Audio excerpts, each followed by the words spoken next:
Basirhat Lok Sabha ISF প্রার্থী আক্তার রহমান বিশ্বাস সুন্দরবনের হিঙ্গলগঞ্জ ব্লকের কাটাখালী ব্রিজের ওপর আইএসএফ কর্মীদের নিয়ে সাধারণ মানুষের সঙ্গে হাত মিলাচ্ছেন। তার পাশাপাশি তিনি ইন্ডিয়ান সেকুলার ফ্রন্টের প্রার্থী কাটাখাল ব্রিজের সাপুর মোড়ে একটি কর্মী সম্মেলন করেন। সেই কর্মী সম্মেলনে হিঙ্গলগঞ্জ গ্রাম পঞ্চায়েতের 110 নম্বর বুথের সাপুর মোড় এলাকায় সিপিএম থেকে 1 থেকে 150 জন কর্মী আইএসএফে যোগদান করলেন। তাদের হাতে আইএসএফের দলীয় পতাকা তুলে দিলেন ইন্ডিয়ান সেকুলার ফ্রন্টের প্রার্থী আক্তার রহমান বিশ্বাস।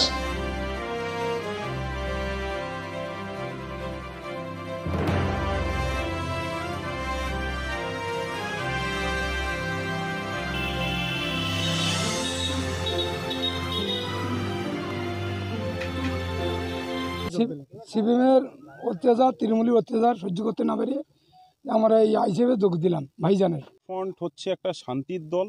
রাজ্য জুড়ে ইন্ডিয়ান সেকুলার ফ্রন্ট একমাত্র দল, সব দলের বিকল্প, যারা রাজ্য জুড়ে শান্তি চাইছেন এবং সেই শান্তির প্রতীক খামচিহ্ন।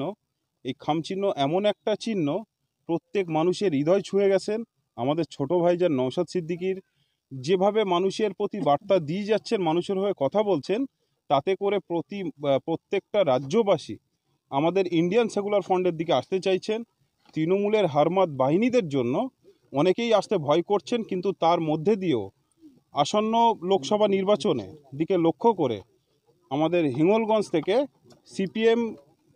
সিপিএমের ভাইরা আমাদের দলে যোগ দিয়েছেন। এছাড়াও অনেকেই যোগাযোগ করছেন, আসতে চাইছেন এবং আমরা আগামী দিনে সবাইকেই যোগদান করাবো এবং শান্তির প্রতীক খামচিহ্নের দিকে সবাইকে নিয়ে আসবো, শান্তি ফিরিয়ে আনবো। Bureau report, Royal Bangla TV. সমবায়িকা, স্বপ্ন পূরণে অঙ্গীকারবদ্ধ। সহজ উপায়ে আপনার ঘরের স্বপ্ন পূরণ করুন সমবায়িকার হাত ধরে, কিস্তিতে এবং অগ্রিম বুকিং এর মাধ্যমে।